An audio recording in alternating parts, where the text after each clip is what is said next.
ओम नमः शिवाय, हर हर महादेव, जय महाकाल। आप सबको पता है सावन का बहुत ही पवित्र महीना फिर से स्टार्ट हो चुका है। अधिक मास का खत्म हो गया है, अब चालू हो गया है फिर से सावन का महीना। मेरे देव आदिदेव महादेव जी की कृपा सदैव आप पर बनी रहे, आपकी सारी मनोकामनाएं पूरी हो, यही मैं महादेव जी से प्रार्थना करता हूँ। लेकिन फिर भी अगर आप उपाय करते करते थक चुके हो, आपकी कोई कामना है, कोई मनोकामना है, कोई हृदय की बात है, महादेव जी नहीं सुन रहे हैं, तो मात्र एक बार ये छोटा सा उपाय नंदी के उठे वाले पैर पर करना। आप सबको पता है महादेव जी का और नंदी भगवान जी का कितना प्रेम है। जो नंदी भगवान जी की सेवा करता है ना, महादेव जी का हाथ सदैव उसके ऊपर बना हुआ रहता है। 7 लोटे वाला जल आपको उपाय करना है और आपकी जो भी कामना होगी पूरी जरूर होगी। पूज्य गुरु जी की कथा से सुन करके और समझ करके पूरे उपाय को बड़े ही विस्तार से बताऊंगा। परंतु उससे पहले आप सबसे एक छोटी सी गुजारिश करूंगा कि जो लोग पहली बार आए हैं चैनल को सब्सक्राइब जरूर करना और वीडियो को लाइक करके महादेव जी का कोई सा भी प्यारा नाम कमेंट बॉक्स में लिखना मत भूलिएगा। इस पूरे वीडियो के अंदर हम लोग 3 महा उपाय के बारे में बात करेंगे, जो ना सिर्फ आपकी मनोकामनाओं की पूर्ति करेगा, आपके घर में आ रही जितनी भी तरीके की प्रॉब्लम है, परेशानियां हैं, उनको भी दूर करेगा। पहले ठीक से समझना, उसी के बाद में इस उपाय को करना। ठीक, सबसे पहले बात कर लेते हैं पहले वाले उपाय की तरफ।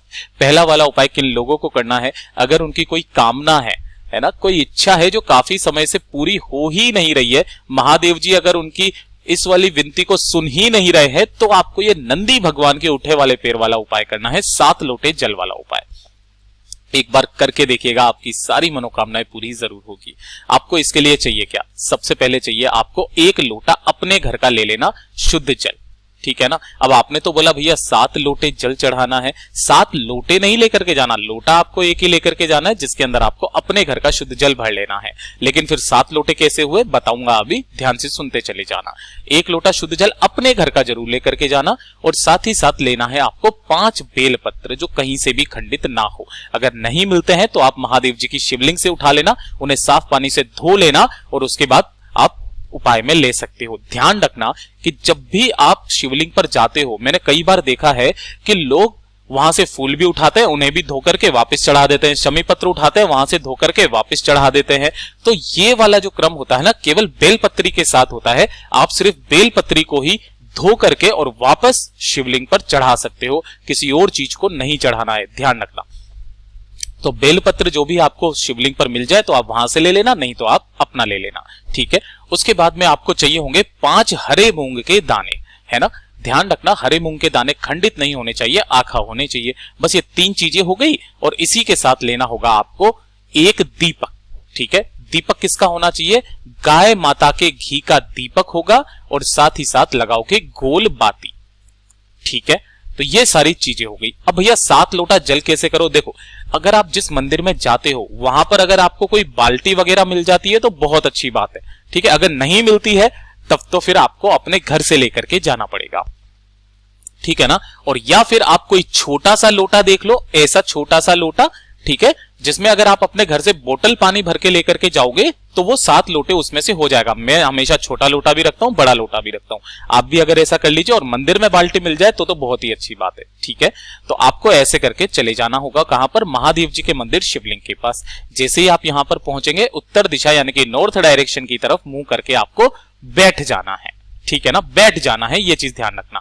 सबसे पहले आपको कुछ नहीं करना है। सबसे पहले जो आपने 1 लोटा शुद्ध जल लिया है ना, तो मंदिर की जो भी बाल्टी आपको मिलेगी, उस बाल्टी के अंदर आपको इस 1 लोटे शुद्ध जल को पहले डालना है और उसके बाद में इस बाल्टी को जल से भर लेना है। ठीक है ना। ऐसा करने से क्या होगा, जो आपके घर का शुद्ध जल है ना, वो पूरे में मिश्रित हो जाएगा। जब आप समर्पित करेंगे तो इसका मतलब आप अपने घर का भी जल समर्पित कर रहे हैं। इसीलिए गुरुदेव ने इस वाले उपाय को पहले बाल्टी के अंदर डालने के लिए बोला। ठीक, इस तरीके से बाल्टी तैयार कर लेना। बाल्टी तैयार करने के बाद में आपको सबसे पहले जाना है कहां पर? नंदी भगवान जी के पास। या तो नंदी भगवान जी शिवलिंग के सामने होंगे तो वहां कर लेना, या फिर अगर भगवान जी इस तरीके से मंदिर के बाहर है तो आप यहां पर इस वाले उपाय को करना। ठीक है। मैं अब आपको यहां पर समझाता हूं। आपके पास जो बाल्टी है ना, उस बाल्टी के लिए आप क्या करना, सबसे पहले आपको 7 लोटा शुद्ध जल इस उठे वाले पैर पर चढ़ाना है। लेकिन उसका क्रम याद रखिएगा। क्रम क्या होगा? आपको सबसे पहले तो अपना नाम और गोत्र बोल करके 6 लोटे चढ़ा देना है इस उठे वाले पैर पर। कितने लोटे? 6 लोटे जल उसी वाले पानी का चढ़ा देना है, जल का चढ़ा देना है। अब जो 7वां वाला लोटा होगा उस 7वें वाले लोटे पर आपको करना क्या है, ध्यान से सुनना। 7वां लोटा भरना और उसके अंदर जो आपने 5 बेलपत्र लिए हैं उन 5 बेलपत्रों को उसी लोटे के अंदर ही डाल लेना, ठीक है। और उसके बाद आपको इतना धीरे जल इस पेड़ पर समर्पित करना है कि वो बेलपत्र नीचे गिरने नहीं चाहिए। आपको जब भी समर्पित करें ओम नमः शिवाय श्री शिवाय नमस्तुभ्यम का स्मरण करते रहें। जब 7वां लोटा भी समर्पित हो जाए उनमें से उन 5 बेलपत्रियों को निकालना और निकाल करके आपको शिवलिंग के ठीक ऊपर एक साथ सभी बेलपत्रियों को शिवलिंग के ठीक ऊपर समर्पित करना। सभी की डंडी आपके विपरीत दिशा में हो, बड़ी वाली पत्ती आपके दिशा में हो, चिकना वाला हिस्सा नीचे की तरफ हो। सारी की सारी बेलपत्री यहां पर समर्पित कर देना।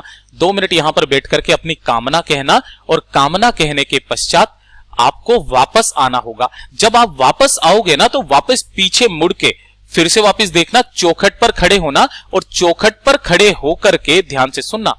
यहां पर आपको वो जो 5 हरे मूंग है ना, उन 5 हरे मूंगों को चौखट पर रखना है और उसी के ऊपर जो आप एक दीपक लेकर के आए हो उस एक दीपक को महादेव जी की मंदिर की शिवलिंग की चौखट पर आप जला करके आ जाना। जो भी आपकी कामना होगी पूरी जरूर होगी। सावन का बहुत पवित्र महीना चल रहा है, किसी भी दिन इस उपाय को कर लेना। एक बार जो भी व्यक्ति इस उपाय को कर लेता है सारी मनोकामनाएं पूरी होती है। उपाय थोड़ा सा बड़ा जरूर है लेकिन बहुत असरदार है, जरूर कीजिएगा। दूसरा उपाय सुनिए। दूसरा उपाय किन लोगों के लिए है, जिन्हें बीमारी बहुत ज्यादा रहती है। अगर आपके घर में कोई भी व्यक्ति बहुत ज्यादा बीमार रहता है, छोटी छोटी सी बात पर तबीयत खराब हो जाती है या फिर आपकी भी, ठीक है, तो आपको ये वाला उपाय करना है। बहुत ही सुंदर उपाय है, ध्यान से सुनना। आपको करना क्या है, इस तरीके से आपको लेनी होगी हरी मूंग, है ना। कितना लेना है हरी मूंग, जो छोटी वाली कटोरी होती है ना, उस छोटी वाली कटोरी हरी मूंग लेना और इसे एक दिन पहले ही पानी के अंदर गला देना, है ना। पानी में इसको क्या कर देना है, गला देना है, जिससे ये फूल जाएगी, ठीक है। फूलने के पश्चात आपको क्या करना है, थोड़ा सा लेना होगा गुड़, 1 टुकड़ा 2 टुकड़ा जितना आप ले सको। एक छोटा सा दोना लेना और उस दोने के अंदर आपको वो भीगी हुई जो हरी मूंग है वो रखना और उसी के ऊपर आपको गुड़ का 1 टुकड़ा या 2 टुकड़ा जो आपकी श्रद्धा हो वो यहां पर रख देना और इसे लेकर के पहुंचना मेरे देव आदिदेव महादेव जी के मंदिर शिवलिंग के पास में, ठीक है ना। यहां पर हो सके तो आप अगर पूजन अर्चना करना चाहो तो पहले पूजन अर्चना कर लो, कोई दिक्कत नहीं है। जल चढ़ाना है जल चढ़ा दो, कोई दिक्कत नहीं है, ठीक है ना।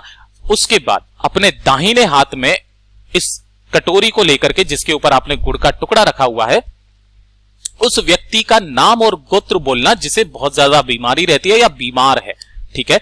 आप अपने लिए भी इस वाले उपाय को कर सकते हो, अपना नाम और गोत्र बोल करके। नाम और गोत्र बोलना, महादेव जी से कामना करना और कामना करने के पश्चात महादेव जी की शिवलिंग से इसे टच करवा करके, है ना, और यहीं पर रख देना, है ना, यहां पर बगल में रख देना। अब देखिए रखने के बाद में क्या होता है, गुरुदेव ने तो ये बताया भैया पर रख देना, इसे समर्पित करना है।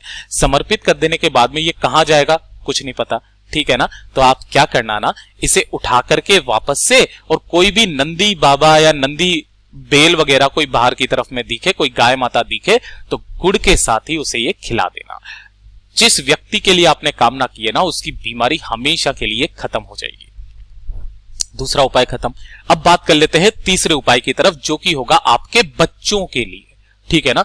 अगर आपके बच्चे पढ़ाई लिखाई में ध्यान नहीं देते या फिर मंद बुद्धि है ना, मंद बुद्धि का मतलब है कि उन्हें कुछ भी समझ में नहीं आता है, पढ़ाई लिखाई बहुत करते हैं, दिमाग में कुछ नहीं घुसता, एग्जाम में जाते ही वो क्या हो जाता है, सब कुछ भूल जाता है, काफी सारी समस्याएं हैं, या फिर वो गलत रास्ते पर जा चुका है। कहने का मतलब यह है आपके बच्चे को पूर्ण तरीके से स्वस्थ करने का सबसे अचूक उपाय है ये। ध्यान से सुनना, समझने की कोशिश करना। आपको लेना होगा 1 लोटा शुद्ध जल, ठीक है, अपने घर का शुद्ध जल लेना। अब जैसे ही आप इसके अंदर शुद्ध जल भर लोगे ना तो देखिए इसके अंदर आप डाल देना 1 रुद्राक्ष, जो भी आपके घर में रखा हुआ है वो वाला रुद्राक्ष ले लेना, चाहे 2 मुखी 3 मुखी 4 मुखी 5 मुखी 1 मुखी कोई सा भी, ठीक है ना। इस रुद्राक्ष को इसके अंदर डाल देना, ठीक है, डाल दिया। डाल देने के पश्चात सुबह के समय आपको ये उपाय करना है। देखिए इस लोटे को आपको अपने घर के मंदिर में रख देना है और उसी के सम्मुख में आपको एक दीपक प्रज्वलित कर देना है। इतना कर दोगे, फिर जब प्रदोष काल आएगा, ध्यान से सुनना, जब प्रदोष काल आएगा तो प्रदोष काल के वक्त इस लोटे को उठाना और उठा करके पहुंच जाना मेरे देवादिदेव महादेव जी के मंदिर शिवलिंग के पास में। उत्तर दिशा यानी कि नॉर्थ डायरेक्शन की तरफ मुंह करके खड़े हो जाना। अगर आपका बच्चा बहुत ही ज्यादा शैतान है तो इस वाले उपाय को माँ बाप दादा दादी कोई भी कर सकता है, ठीक है ना। उस बच्चे का नाम और गोत्र बोलना, नाम और गोत्र बोलने के पश्चात आपको वो जो 1 लोटा शुद्ध जल है मेरे देवादिदेव महादेव जी को समर्पित करना है। ध्यान रखना, समर्पित इतना धीरे करना कि उसमें से रुद्राक्ष जो है वो निकल कर बाहर ना आ जाए। ऐसे धीरे धीरे समर्पित करना। जब आप इसे समर्पित कर देंगे ना, रुद्राक्ष उसी के अंदर रह जाना चाहिए, ये चीज ध्यान रखना। और फिर उसके बाद में उस लोटे को यहां पर जलाधारी के नीचे लगा देना जल्दी से, ठीक है। तो जो जितना भी जल यहां पर बहता हुआ जलाधारी से नीचे आकर के गिरेगा, जितना भी आप इकट्ठा कर सको इकट्ठा कर लेना। इकट्ठा करने के बाद इस लोटे को लेकर के और साथ ही साथ महादेव जी से कामना करके अपने बच्चे का नाम और गोत्र बोलकर उसकी कामना करना कि वो सही रास्ते पर आ जाए, उसका दिमाग सही चलने लगे, मोबाइल वगैरह में ज्यादा ध्यान ना दे, लड़ाई झगड़े ना करे, गाली गलौज ना करे, ऐसी कामना करना। और घर आकर के ये जो आपने जल लिया है ना, अपने बच्चे को 3 दिन तक आपको लगातार ओम नमः शिवाय श्री शिवाय नमस्तुभ्यम का स्मरण करके कैसे भी करके उसे पिला देना है। जैसे आप अगर उसे पानी पिला रहे हो तो उसके अंदर 2-3 बूंदे डाल देना।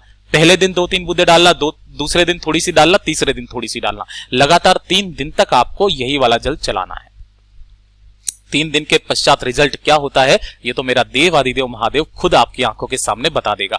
पूज्य गुरु जी के ये वाले वचन थे, जैसा उन्होंने उपाय को बताया वैसा ही आसान भाषा में आपको बताने का संपूर्ण प्रयास किया। अगर वीडियो पसंद आया हो तो लाइक जरूर करना, चैनल को सब्सक्राइब जरूर कीजिएगा।